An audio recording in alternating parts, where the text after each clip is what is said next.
Connie Johnson. I'm the counselor here at Westcliff Elementary School in Fort Worth, and we just had two awesome assemblies from Patrol Stories.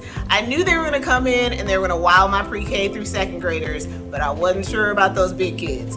But when they came in full garb, running down the aisles from the beginning with the music as the kids even filed in, they had them hooked.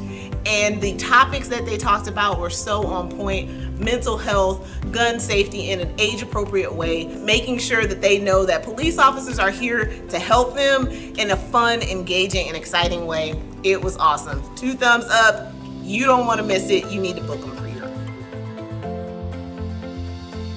Hey everybody, my name is Silveria Garcia and I'm here at Caldwell Elementary. I've got 2 children here. This is our first experience watching the Patrol Stories presentation, and I've got to say it has just blown my mind. It is so much greater than what I anticipated. I think the kids anticipated. They cover all the bases, that everything that our children need to be hearing. So I just want to say thank you, Patrol Stories, for everything that you're doing. We love you here at Caldwell.